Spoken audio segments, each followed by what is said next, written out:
آج آپ کے سامنے 11ویں پارے کا خلاصہ پیش کیا جا رہا ہے۔ اس پارے کے 2 حصے ہیں۔ پہلے حصے میں سورہ توبہ ہے اور دوسرے حصے میں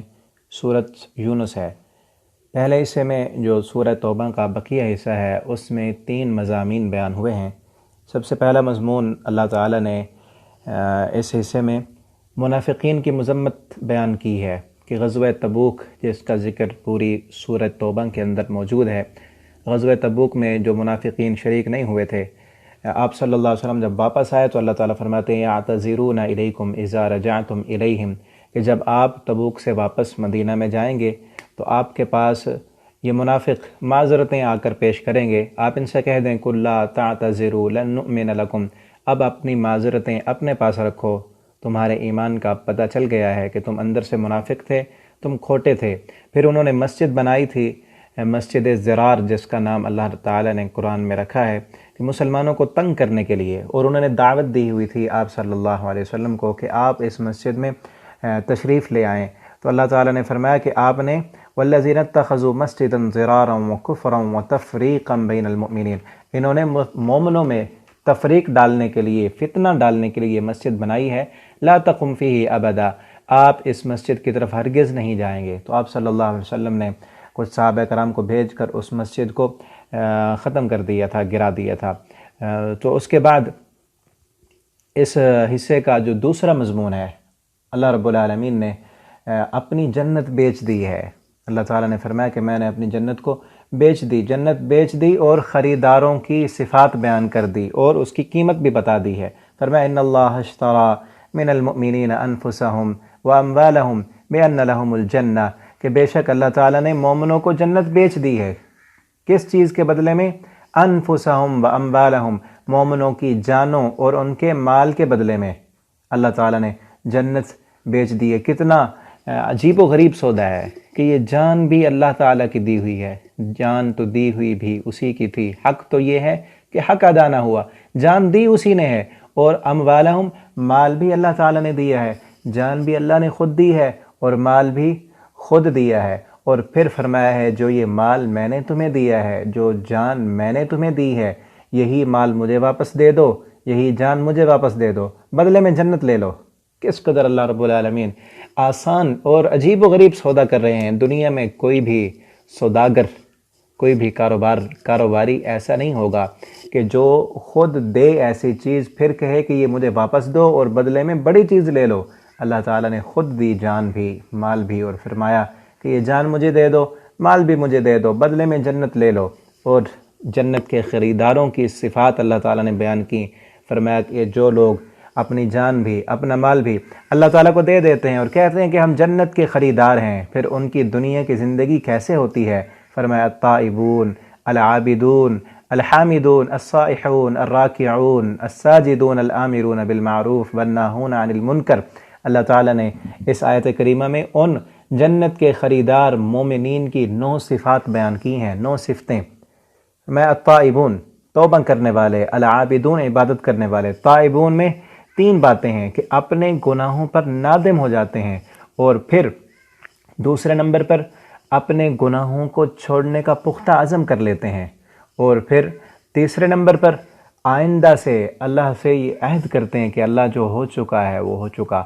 آگے ہم نہیں کریں گے، اور پھر ساری زندگی توبہ کرتے رہتے ہیں، استغفار کرتے رہتے ہیں۔ توبہ میں یہ تینوں باتیں شامل ہیں۔ گناہ کو چھوڑ دیتے ہیں، اللہ سے پختہ عزم کرتے ہیں کہ اب نہیں ہوگا، اور پھر ساری زندگی استغفار اور توبہ، اپنے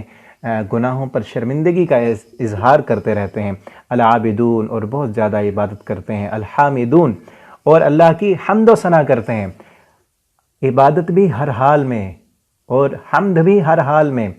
تنگی میں، ترشی میں، خوشی میں، غمی میں، خوشحالی میں، بدحالی میں، ہر حال میں اللہ کی عبادت بھی کرتے رہتے ہیں اور ہر حال میں اللہ کو شکر بھی کرتے ہیں، ناشکری کبھی نہیں کرتے۔ السائحون، سیر و سیاحت کرتے ہیں، اور ایک معنی اس کا یہ بھی کیا گیا ہے کہ روزہ رکھتے ہیں، اپنی من پسند چیزیں اللہ کے حکم پر چھوڑ دینے والے، روزہ رکھنے والے۔ الراکعون، رکوع کرنے والے۔ الساجدون، سجدہ کرنے والے۔ الآمرون بالمعروف، نیکی کا حکم دینے والے، گناہوں سے روکنے والے۔ یہ پہلی 6 صفات کا تذکرہ خاص اللہ کے ساتھ ہے، اور آگے 7ویں اور 8ویں صفت جو ہے الامرون بالمعروف والناہون عن المنکر، اس کا تعلق جو ہے وہ لوگوں کے ساتھ ہے، انسانوں کے ساتھ، کہ لوگوں کو نیکی کا حکم دیتے ہیں اور گناہوں سے روکتے رہتے ہیں، والحافظون لحدود اللہ، اور اللہ کی حدوں کی حفاظت کرتے ہیں۔ اس کا تعلق اللہ کے ساتھ بھی ہے اور انسانوں کے ساتھ بھی ہے کہ اللہ کی جو حدود ہیں ان حدود کی بھی حفاظت کرتے ہیں، اور اللہ کے دین کی جو حدیں انسانوں پر لاگو ہوتی ہیں ان کی بھی حفاظت کرتے رہتے ہیں۔ یہ خصوصاً حکمرانوں کو بھی ہے کہ جس کو اللہ تعالیٰ اقتدار دیں، حکومت دیں، اس کا حق بنتا ہے کہ اللہ کی زمین پر اللہ کی حدود کا نفاذ کرے۔ اس کے بعد اللہ رب العالمین نے اس سورت کا جو آخری حصہ ہے، آخری مضمون ہے، وہ غزوہ تبوک سے جو مخلص مومن پیچھے رہ گئے تھے ان کی توبہ کا بیان کیا ہے کہ لَقَدْ تَابَ اللَّهُ عَلَى النَّبِيِّ وَالْمُهَاجِرِينَ وَالْأَنصَارِ وَالَّذِينَ اتَّبَعُوهُ فِي سَاعَةِ الْعُسْرَةِ وَعَلَى الثَّلَاثَةِ الَّذِينَ خُلِّفُوا حَتَّى إِذَا ضَاقَتْ عَلَيْهِمُ الْأَرْضُ، کہ 3 مخلص صحابہ کرام تھے کہ جو غزوہ تبوک سے پیچھے رہ گئے تھے، ہلال بن امیہ، مرارہ بن ربیع اور سیدنا کعب رضی اللہ تعالی عنہم اجمعین، یہ بھی اس غزوے سے پیچھے رہ گئے تھے، اور جیسے ہی آپ صلی اللہ علیہ وسلم واپس آئے منافقوں نے آ کر معذرتیں پیش کی۔ یہ 3 صحابہ چونکہ مخلص تھے، نفاق نہیں تھا ان کے دلوں میں، آ کر سچ سچ بتا دیا آپ صلی اللہ علیہ وسلم کو۔ یہ واقعہ بڑا طویل ہے، صحیح البخاری کی ایک لمبی حدیث ہے، حضرت کعب رضی اللہ تعالیٰ عنہ اپنا واقعہ خود بیان کرتے ہیں کہ میں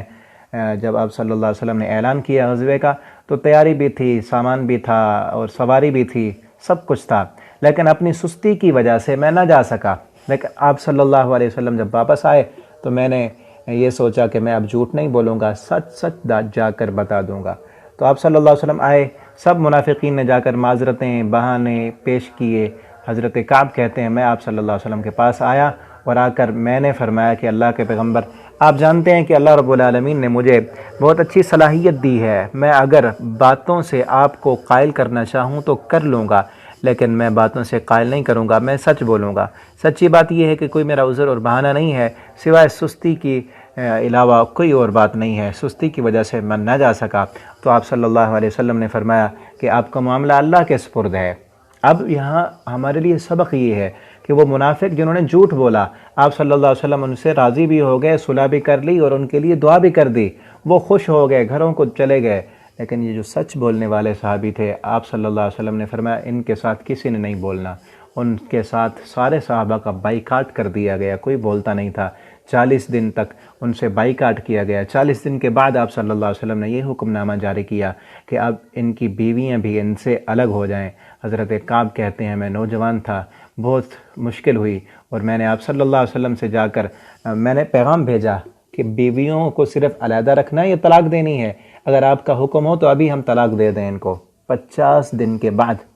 اللہ رب العالمین نے وہ نقشہ کھینچا ہے کہ حتیٰ اذا ضاقت علیہم الارض بما رحبت، کہ زمین باوجود اپنی کشادگیوں کے ان پر تنگ ہو گئی، اور وظنوا، انہوں نے یہ سمجھ لیا اللہ ملجا من اللہ الا الیہ، کہ ہماری اس مشکل سے ہمیں نکالنے والا صرف اللہ رب العالمین ہے، اللہ کے علاوہ کوئی ہمیں اس مشکل سے نہیں نکال سکتا۔ انہوں نے دعائیں کیں، اللہ کے سامنے روئے، گڑ گڑائے، معافیاں مانگی، اور اس قدر حالات تنگ تھے کہ حضرت کعب کہتے ہیں میں ایک دن اپنے چچا کے باغ میں گیا، چچا کے بیٹے کے باغ میں گیا جو میرا کزن تھا۔ میں نے جا کر اس سے پوچھا کیا آپ جانتے ہیں کہ میں اللہ اور اس کے رسول سے محبت کرتا ہوں، آپ مجھ سے اتنا خفا کیوں ہیں؟ تو وہ کہنے لگے مجھ سے بولے نہیں، 3-4 مرتبہ سلام کیا، بات کی تو نہ بولے، اور کہا کہ اللہ اور اس کے رسول بہتر جانتے ہیں۔ اس کا ساتھ نہیں دیا بلکہ حق اور سچ کا ساتھ دیا، اور پھر 50 دن کے بعد ان کی توبہ کا اعلان ہوا۔ تو یہاں اس واقعے سے سبق یہ ملتا ہے، اللہ تعالیٰ نے یہ واقعہ بیان کرنے کے بعد آگے فرمایا یا ایھا الذین آمنوا اتقوا اللہ وکونوا مع الصادقین، اے ایمان والو اللہ سے ڈرو اور سچوں کا ساتھ دو۔ یہ سچے تھے، ظاہراً دنیا کے اندر 50 دن تک ان پر مشکل آئی، پریشانی ہوئی، لیکن ہمیشہ کے لیے آخرت کے عذاب سے بچ گئے، اور آپ صلی اللہ علیہ وسلم بھی ان سے راضی ہو گئے۔ اور منافقین جنہوں نے ظاہراً جھوٹ بولا، ظاہراً خوشی مل گئی چند دنوں کی، لیکن جہاں ان کی توبہ کا اعلان ہوا ان 3 مخلص صحابہ کی، وہاں ان منافقین کی سارے پول کھول کر رکھ دیے اور انہیں یہ کہا گیا کہ آج کے بعد کل لا تعتذروا، تمہاری کوئی معذرت بھی قبول نہیں ہے اور تم پکے منافق ہو، واللہ یشہد انہم لکاذبون، اللہ تعالیٰ خود گواہی دیتے ہیں کہ تم جھوٹے ہو۔ تو اس لیے ہمیں چاہیے کہ ہم سچ بولیں، چاہے وقتی طور پر مشکل آئے، پریشانی آئے، دکھ اور مصیبت ہو، لیکن سچ بولیں اور سچے لوگوں کا ساتھ دیں۔ آگے اس پارے کا دوسرا حصہ جو ہے اس میں سورہ یونس ہے، اس کے اندر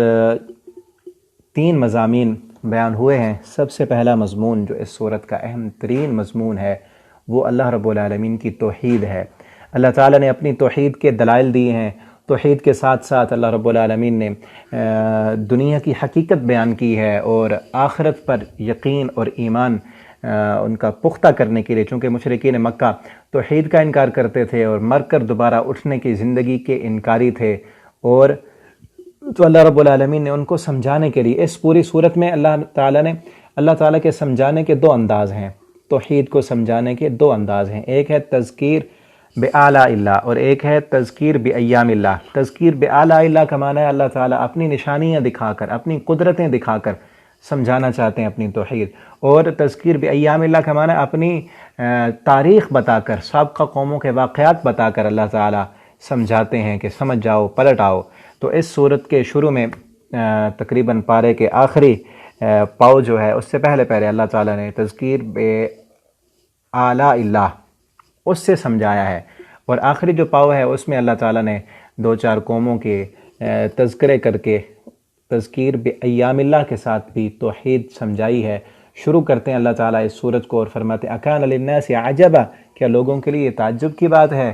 کہ ان اوحینا الی رجل منہم، ہم نے ایک مرد پر کیوں یہ قرآن نازل کیا ہے؟ اس لیے وہ نہیں مانتے، ہم نے تو نازل کیا ان انذر الناس وبشر الذین آمنوا، کہ لوگوں کو ڈرائیں اور ان کو خوشخبری دیں۔ اور آگے اللہ رب العالمین نے یہ فرمایا کہ ان الذین لا یرجون لقاءنا، وہ لوگ جو ہماری ملاقات کا یقین نہیں رکھتے، وہ کہتے ہیں کہ مر جائیں گے، مٹی ہو جائیں گے، انہیں کوئی خاص یقین نہیں ہے۔ ورضوا بالحیات الدنیا، وہ اسی دنیا کی زندگی میں راضی ہو گئے ہیں، واطمأنوا بہا، اور اسی دنیا کے تھوڑے سے فائدے پر وہ مطمئن ہیں۔ والذین هم عن آیاتنا غافلون، ایسے لوگ ہماری آیتوں سے غافل ہیں۔ اور پھر اللہ تعالیٰ نے اپنی قدرت کی نشانیاں دیں کہ اللہ تعالیٰ تو وہ ہے، هو الذی جعل الشمس ضیاء، جس نے سورج کو چمکدار بنایا، اور والقمر نورا وقدرہ منازل لتعلموا عدد السنین والحساب، اور ساتھ ساتھ اللہ تعالیٰ نے دنیا کی حقیقت بتائی کہ انما مثل الحیات الدنیا کماء انزلناہ من السماء فاختلط بہ نبات الارض، دنیا کی زندگی کی مثال تو ایسے ہے جیسے آسمان سے پانی برستا ہے، اس سے پھر نباتات پیدا ہوتی ہیں، اور پھر کھیتیاں، کھلیان، وہ رونقیں پیدا ہو جاتی ہیں، لیکن جب وہ کھیتی پک جاتی ہے تو اس کھیتی کا مالک اس کو کاٹ لیتا ہے۔ فرمایا دنیا کی زندگی کی مثال اسی طرح سمجھ لو، جس طرح وہ کھیتی پکتی ہے تو کھیتی کا مالک اسے کاٹ لیتا ہے، تم بھی اے انسانو اللہ تعالیٰ کی کھیتی ہو، جب تم پک جاؤ گے، تمہارا وقت آ جائے گا، اللہ تعالیٰ تمہیں کاٹ لیں گے اور کاٹ کر آخرت کی طرف لے جائیں گے۔ فرمایا واللہ یدعو الی دار السلام، ساتھ ہی ذکر کیا کہ واللہ یدعو الی دار السلام، اللہ تعالیٰ تمہیں دار السلام کی طرف بلاتے ہیں، وہ آخرت کا گھر، سلامتی کا گھر، فائدے کا گھر۔ دنیا میں سلامتی نہیں ہے، دنیا میں وہ سکون جس کی تلاش میں تم سرگرداں پھرتے ہو، وہ دنیا میں نہیں ہے، وہ آخرت میں ہے۔ یدعو الی دار السلام، اللہ تعالیٰ اس کی طرف بلاتے ہیں، اس کے لیے محنت کرو۔ فرمایا للذین احسنوا الحسنی وزیادہ، جنہوں نے اس آخرت کے لیے محنت کی ان کے لیے جنت ہوگی اور زیادہ بھی ہوگا اس کے لیے۔ اور وہ لوگ والذین کسبوا السیئات جزاء سیئۃ بمثلھا، جنہوں نے دنیا میں گناہ کمائے اور اللہ تعالیٰ کی نافرمانیاں کی، ان کو آخرت کے دن عذاب ہوگا ان کے گناہوں کے برابر۔ اور پھر اللہ تعالیٰ نے فرمایا وَيَوْمَ نَحْشُرُهُمْ جَمِيعًا ثُمَّ نَقُولُ لِلَّذِينَ أَشْرَكُوا، ہم قیامت کے دن سب کو جمع کریں گے، تم مانو یا نہ مانو، ہم نے سب کو جمع کرنا ہے، اور پھر اس دن ہم کہیں گے لِلَّذِينَ أَشْرَكُوا مَكَانَكُمْ أَنْتُمْ وَشُرَكَاؤُكُمْ، جو دنیا میں شرک کرتے ہیں اللہ کے ساتھ، توحید پر ایمان نہیں ہے، بلکہ کہتے ہیں یہ جو بزرگ ہیں یہ قیامت کے دن جا کر ہماری سفارش کریں گے اور ہمیں بچا لیں گے۔ اللہ تعالیٰ فرمائیں گے قیامت کے دن ہم ان کے سفارشیوں کو بھی ان کے سامنے کھڑا کریں گے، مکانکم انتم وشرکاؤکم فزیلنا بینہم، تو ان کے جو سفارشی ہیں ان کے گمان کے مطابق وہ گم ہو جائیں گے۔ وقال شرکاؤہم، اور کہیں گے وہ ما کنتم ایانا تعبدون، نہیں تھے تم ہماری عبادت کرتے، ہمیں تو پتہ نہیں کہ تم ہمارے پیچھے چلے تھے، ہم نے تو یہ بات نہیں کی تھی۔ فکفی باللہ شہیدا بیننا وبینکم، وہ کہیں گے، یعنی کہ آج کی اصطلاح میں ہم سمجھیں کہ پیر کہیں گے اپنے مریدوں کے بارے میں، فَكَفَى بِاللَّهِ شَهِيدًا، اللہ تعالی ہمارے درمیان گواہ ہے کہ ہم نے تمہیں نہیں کہا تھا تم ہمارے پیچھے چلو یا ہمیں اللہ کا سفارشی بنا لو یا ہم تمہیں چھڑوا لیں گے، ہم نے تو تمہیں نہیں کہا تھا۔ اللہ تعالیٰ اس بات کا گواہ ہے، ان كُنَّا عَنْ عِبَادَتِكُمْ لَغَافِلِينَ، ہم تمہاری عبادت سے غافل تھے، ہم تو قبروں میں تھے، تم آ کر اوپر چڑھاوے چڑھاتے تھے، سجدے کرتے تھے، چادریں ڈالتے تھے، ہمیں کچھ پتہ نہیں ہے۔ اللہ تعالیٰ گواہ ہے۔ هُنَالِكَ ابْتُلِيَ هُنَالِكَ تَبْلُو كُلُّ نَفْسٍ مَا أَسْلَفَتْ، اللہ فرماتے ہیں اس قیامت کے دن پھر ہر نفس جان لے گا ما اسلفت، کہ اس نے اپنے لیے کیا کیا ہے، وردوا الی اللہ، سارے اللہ کے سامنے لوٹائے جائیں گے، وضل عنہم ما كانوا یفترون، آج یہ جو جھوٹ گھڑتے ہیں یہ سب اس دن گم ہو جائے گا ان سے۔ اور آگے اللہ نے پھر توحید کے دلائل دیے، فرمایا قل من یرزقکم من السماء، کون ہے جو تمہیں آسمان سے رزق دیتا ہے، ام من یملک السمع، تمہاری کانوں کی سماعت کا مالک کون ہے، والابصار، تمہاری آنکھوں کی بصارت کا مالک کون ہے، کس نے سننے کی طاقت دی ہے، کس نے دیکھنے کی طاقت دی ہے، ومن یخرج الحی من المیت، کون ہے جو زندہ سے مردہ کو نکالتا ہے، مردہ سے زندہ کو نکالتا ہے، ومن یدبر الامر، کون ہے تمام معاملات کی تدبیریں کرنے والا، فذالکم اللہ ربکم الحق، یہ اللہ ہے، سچا معبود ہے تمہارا۔ اور آگے فرمایا قل هل من شرکائکم من یبدأ الخلق، تمہارے شریکوں میں بھی کوئی ایسا ہے جو مخلوق کو پیدا کرے، ثم یعیدو، پھر دوبارہ اسے لوٹا سکے، قل، آپ ان سے کہہ دیں یبدأ الخلق، اللہ ہی پیدا کرنے والا ہے، پھر وہ لوٹائے گا۔ تو اللہ تعالیٰ نے توحید کے دلائل دیے اس صورت میں بار بار، اور پورے قرآن میں اللہ نے توحید بھر دی ہے کہ ایک اللہ ہی سب کچھ کرنے والا ہے، پوری کائنات کا مالک، خالق، مدبر الامر، مخلوق کو پیدا کرنے والا، دوبارہ لوٹانے والا۔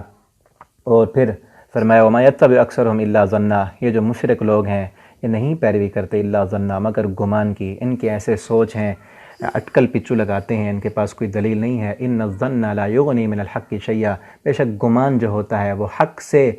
کے مقابلہ میں تو اس کی کوئی حیثیت نہیں ہے۔ اور آگے اس حصے میں، اس صورت میں جو دوسرا مضمون اللہ تعالیٰ نے بیان کیا وہ قرآن کی عظمت ہے۔ مین اور مرکزی مضمون توحید ہے، اور عظمت قرآن اس میں اس لیے آئی چونکہ وہ توحید کا انکار کرتے تھے، اللہ تعالیٰ نے توحید سمجھائی قرآن کے ذریعے سے، تو قرآن کا بھی انکار کرتے تھے، وہ کہتے تھے محمد صلی اللہ علیہ وسلم اپنی طرف سے بنا کر یہ ساری باتیں لاتے ہیں، تو اللہ تعالیٰ نے اس پر اس قرآن کی عظمت کو بیان کرتے ہوئے بطور چیلنج کی ان سے کہا وما كان هذا القرآن ان يفترى من دون اللہ، یہ جو قرآن ہے یہ اللہ کے علاوہ کسی اور کی طرف سے نہیں ہے، ولكن تصدیق الذی بین یدیہ، یہ قرآن، اس کی تصدیق تو پہلی کتابیں بھی کرتی ہیں۔ ام یقولون افترا، یہ کہتے ہیں کہ محمد صلی اللہ علیہ وسلم نے یہ اپنی طرف سے گھڑ لیا ہے، ان سے کہیں قل فأتوا بسورۃ مثلی، آپ اس کی مثل ایک صورت بنا کر دیں، آپ بھی تو عربی ہیں، آپ کو تو بھی عربی بولنا آتی ہے، اگر محمد الرسول اللہ صلی اللہ علیہ وسلم نے یہ قرآن اپنی طرف سے بنایا ہے تو آپ بنا کر دکھا دیں۔ اللہ تعالیٰ نے فرمایا کہ یہ نہیں بنا سکتے، اور تم نہیں، وَدْعُوا مَنِ اسْتَطَعْتُم مِّن دُونِ اللَّهِ، اللہ کے علاوہ جتنے بھی تمہارے بڑے بڑے ہیں نا، سردار، سفارشی، تمہارے پیر وڈیرے، سب کو بلا لو، اللہ کے علاوہ ایک صورت بنا کر دکھاؤ، تو تم نہیں کر سکتے۔ اور فرمایا یا ایھا الناس، اے انسانوں، قد جاءتکم موعظۃ من ربکم، تحقیق اللہ کی طرف سے یہ قرآن موعظۃ، نصیحت تمہارے پاس آ چکی ہے، وشفاء، اور یہ شفا ہے، لما فی الصدور، جو تمہارے سینوں میں بیماری ہے، شرک کی گندگیاں ہیں، غلاظتیں ہیں، دل کے اندر نفرتیں ہیں، بغض اور عداوتیں ہیں، تمام دلوں کی بیماریوں کے لیے شفا ہے یہ قرآن۔ اس قرآن کو پڑھو۔ اور قرآن کریم میں اللہ تعالیٰ نے دو چیزوں کو شفا کہا ہے، ایک شہد کو شفا کہا ہے اور دوسرا قرآن کو شفا کہا ہے۔ شہد کے متعلق فرمایا فیہ شفاء للناس، کہ اس شہد میں شفا ہے، اور قرآن کے متعلق فرمایا شفا، قرآن سارے کا سارا شفا ہے۔ شہد جسمانی بیماریوں کے لیے شفا ہے، اور قرآن جو ہے یہ جسمانی بیماریوں کے لیے بھی شفا ہے، روحانی بیماریوں کے لیے بھی شفا ہے، سارے کا سارا شفا، شہد میں شفا، اور قرآن کے بارے میں فرمایا یہ سارے کا سارا شفا ہے۔ وہدن، اور ہدایت بھی ہے، ورحمۃ للمؤمنین، اور مومنین کے لیے رحمت بھی ہے۔ تو اور اللہ تعالیٰ نے آگے اس صورت میں رسالت کا مضمون بھی بڑی تفصیل کے ساتھ بیان کیا ہے، چونکہ وہ توحید کو نہ ماننے کی جو دوسری وجہ تھی وہ آپ صلی اللہ علیہ وسلم کی رسالت کا انکار کرتے تھے، آپ کو نبی نہیں مانتے تھے، کہتے تھے یہ قرآن بھی اپنی طرف سے بناتے ہیں، اور ہماری طرح اکان للناس عجبا ان اوحینا الی رجل، پہلی آیت میں ہی فرمایا کہ یہ مرد ہے تو نبی نہیں ہو سکتا، تو اللہ رب العالمین نے قرآن کی بھی صداقت پر دلیلیں دیں توحید سمجھانے کے لیے، اور آپ صلی اللہ علیہ وسلم کی رسالت کی صداقت بھی بیان کی توحید سمجھانے کے لیے۔ آپ صلی اللہ علیہ وسلم کی رسالت کو سچا بتانے کے لیے اس ضمن میں اللہ تعالیٰ نے 3-4 پیغمبروں کے واقعات کا ذکر کیا ہے۔ حضرت نوح علیہ السلام، حضرت موسیٰ اور ہارون علیہ السلام اور حضرت یونس علیہ السلام کے واقعات بیان کیے ہیں کہ جو پہلے پیغمبر تھے وہ بھی سارے نبی تھے، ان کے واقعات آپ پڑھتے ہیں، اور آگے ان کے واقعات بیان کر کے فرمایا فَإِن كُنتَ فِي شَكٍّ، اگر آپ اس قرآن کے بارے میں کسی شک میں مبتلا ہیں نا، مِمَّا أَنزَلْنَا إِلَيْكَ فَاسْأَلِ الَّذِينَ يَقْرَؤُونَ الْكِتَابَ، تو آپ ان لوگوں سے پوچھیں، ان یہودیوں سے اور عیسائیوں سے پوچھیں، یقرؤون الکتاب، جو اس قرآن سے پہلے تورات اور انجیل کو پڑھتے ہیں، ان سے پوچھیں کیا ایسے پیغمبر کی باتیں اور نشانیاں تمہاری کتابوں میں موجود ہیں کہ نہیں، ان سے پوچھ کر دیکھ لیں، پھر بھی اگر تمہارا یقین نہیں ہوتا۔ تو اللہ تعالیٰ نے حضرت نوح علیہ السلام کا واقعہ ذکر کیا، اور پھر حضرت موسیٰ اور ہارون علیہ السلام جو فرعون کے پاس گئے، اس نے کہا کہ تم جادوگر ہو، پھر جادوگروں کو بلایا، جادوگر ہار گئے، اور پھر حضرت موسیٰ علیہ السلام کو اللہ تعالیٰ نے ثم اوحینا الیک ثم اوحینا الی موسیٰ واخی ان تبوأ لقومکما بمصر بیوتا، یہ وحی کی کہ آپ مصر میں جا کر گھر بنائیں، وہاں مسجدیں بنائیں اور نمازیں پڑھیں۔ فرعون نے پیچھا کیا تو اللہ تعالیٰ نے فرعون کو اور اس کی فوجوں کو اور حواریوں کو سمندر میں غرق کر دیا، اور بنی اسرائیل کو وجاوزنا ببنی اسرائیل البحر، بنی اسرائیل کو سمندر سے پار کرایا، اور فرعون وہاں غرق ہو گیا۔ اس کے بعد اللہ تعالیٰ نے حضرت یونس علیہ السلام کا ذکر کیا ہے۔ یونس علیہ السلام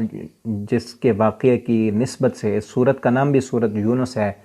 تو یونس علیہ السلام کے واقعے کے 2 حصے ہیں۔ ایک حصہ وہ ہے کہ جس میں حضرت یونس علیہ السلام نے اپنی قوم کو تبلیغ کی اور پھر وہ نہ مانے، تو حضرت یونس علیہ السلام ان کے لیے بد دعا کر کے چلے گئے، اور خود مچھلی کے پیٹ میں اللہ تعالیٰ نے انہیں آزمائش دی اور پکڑے گئے، اس کا ذکر سورہ صافات میں ہے۔ اور دوسرا حصہ جب یونس علیہ السلام اپنی قوم کو چھوڑ کر چلے گئے تو پیچھے ان کی قوم نے اللہ سے توبہ کی،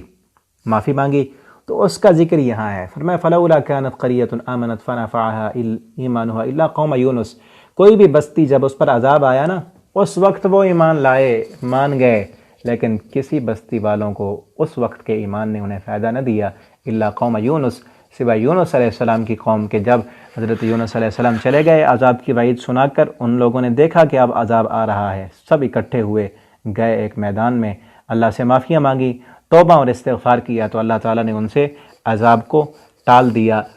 تو اس کا ذکر ہے۔ آج ہم بھی اللہ رب العالمین سے معافیاں مانگیں۔ ہمارے اوپر مختلف قسم کے عذابات آتے ہیں، جیسے ابھی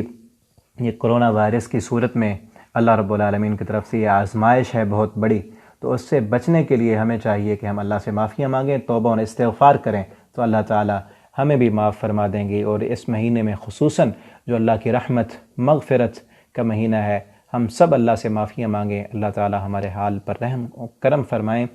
اللہ تعالیٰ ہم سب کو قرآن کریم کو پڑھنے کی، سمجھنے کی اور اس کے مطابق زندگی بسر کرنے کی توفیق عطا فرما دیں۔